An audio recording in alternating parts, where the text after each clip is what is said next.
Thanks for coming in today. Just first off, can we get your name and role at Decatur FC? My name is Gareth O'Sullivan, and I am the owner of Decatur FC. Awesome. And before we get too deep into some Decatur FC things, I just want to first kind of get to know who you are. So you have an extensive experience playing and coaching soccer. So can you just walk me through kind of that part of your life before Decatur FC? Sure. Kind of played in a load of different kind of levels, kind of a bit of a journeyman after college, but played in the Irish Premier League with Sligo Rovers, played in the second division in Iceland with After Elding, played in the US with Mobile, a good few games with the New Orleans Riverboat Gamblers, and then Memphis Jackals, Memphis United Express. So kind of a few different, back then there were A-League and USISL teams in the US before the MLS kind of came around. So I'm telling my age there, you know.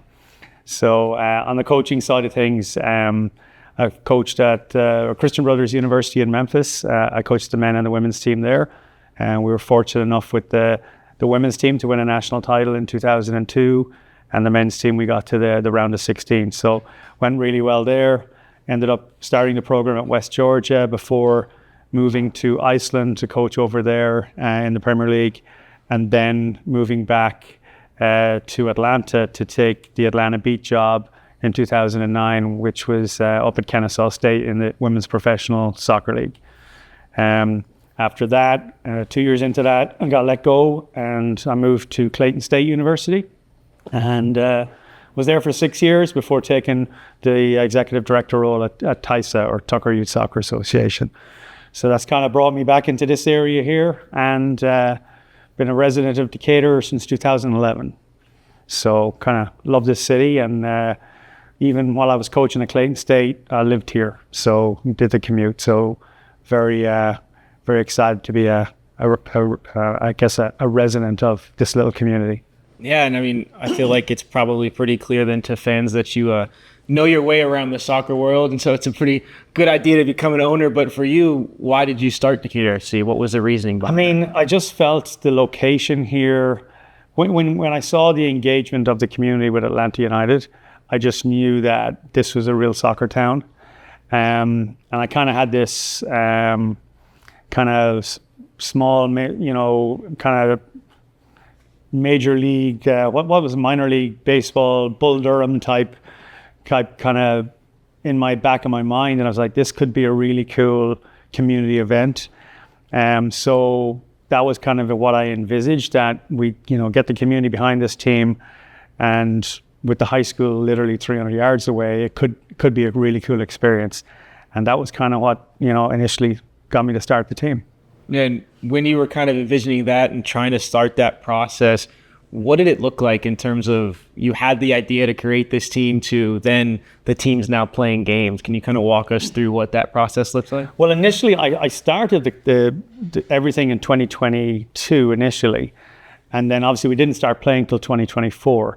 But we were trying to get the right facility and figure out the best way forward. And to be honest, getting involved with the city in 2023 was paramount to us really accelerating and getting the high school, and Cara at the city really was a driving force to us all working together to get this thing up and going, because everyone was excited about it.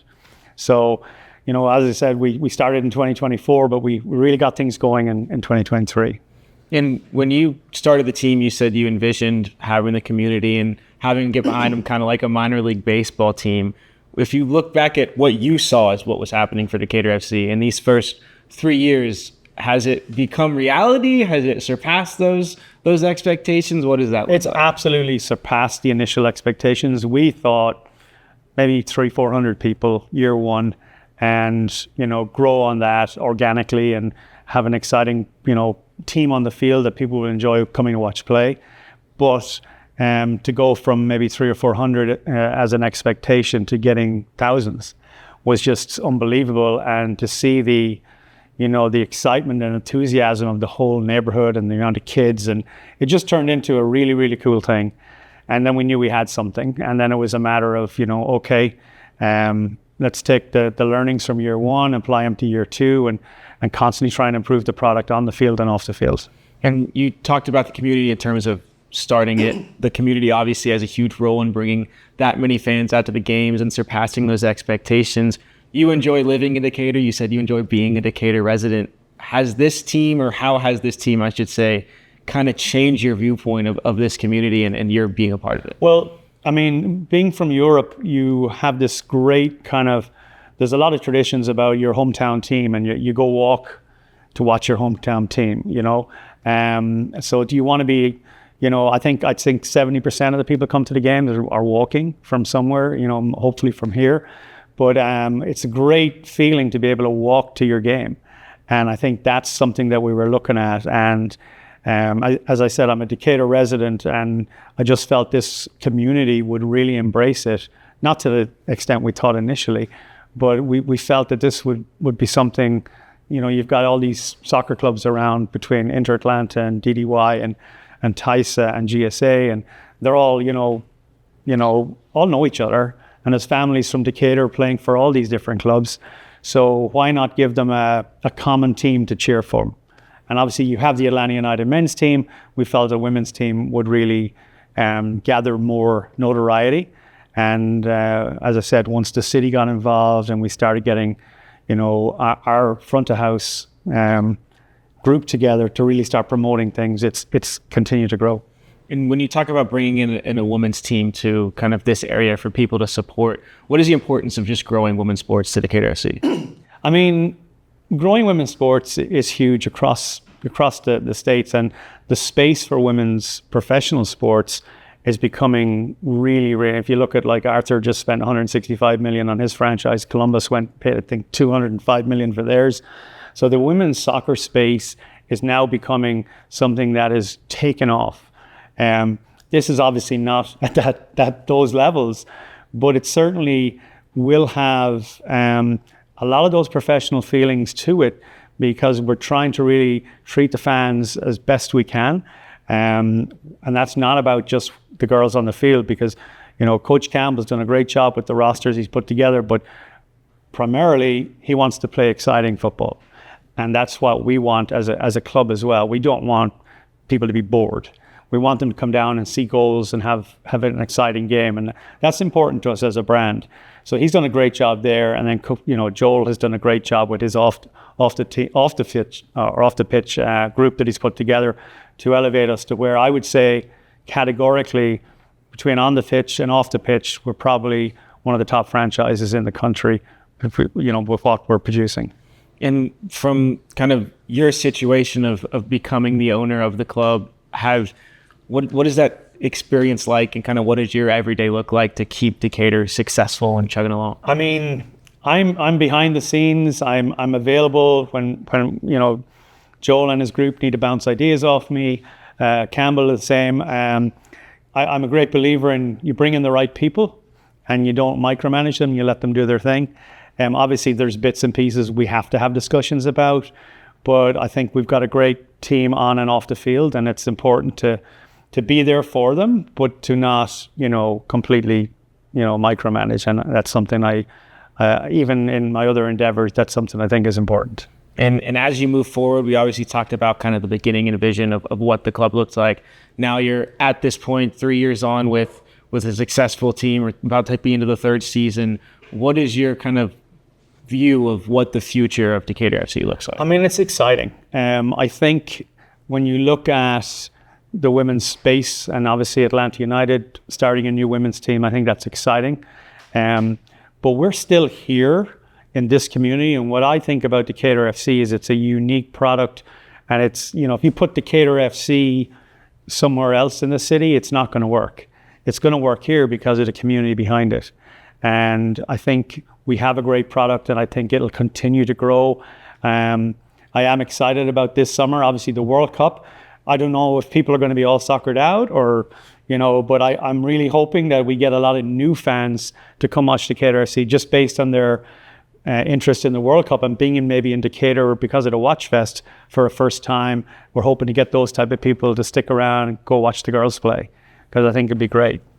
And as we look into this summer and what people may be watching, what are you excited about for this new edition of Decatur FC? I'm really excited to see, I think we've got a lot going on for the May 30th game, with some activations and things like that. Obviously, the renovation of the square is huge, and we're really excited that that's going to be finished up, I think, for that game.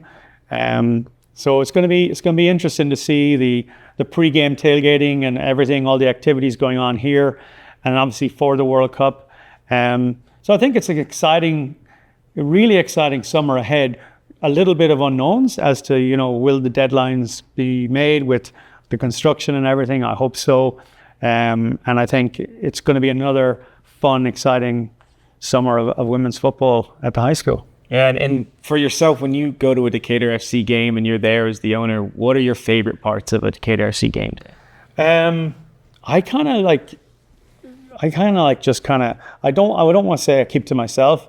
I'll kind of spend the first half roaming around a bit at the stands and saying hello to people. And I mean, there's a lot of people there that are, regulars from here or neighbors from my street or, parents of kids that my kids hang out with. So there's a lot of just saying hello and welcoming people.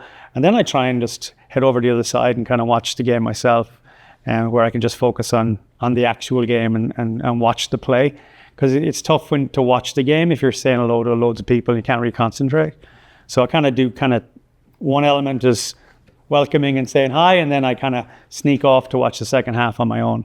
And so if you are sitting off, maybe not talking to us fans as much in the second half because you want to watch the game, which is fair, take this moment now just to give a message to the fans for the upcoming season. Come out and watch the girls. I do not think you'll be disappointed. Last year we won every game, scored a lot of goals. I would imagine this year we'll have a strong roster again, and we want to score a load more goals. And in the summer of the World Cup in Atlanta, and it's unlikely to be ever back here again, that there's such an aura about soccer this summer, and you've got a great team literally around the corner. So please come out and support the girls and cheer them on. Should be a super exciting season. Appreciate you coming out, and cheers to a lot of goals and a successful Decatur FC season. Cheers, Ethan. Thanks for having me.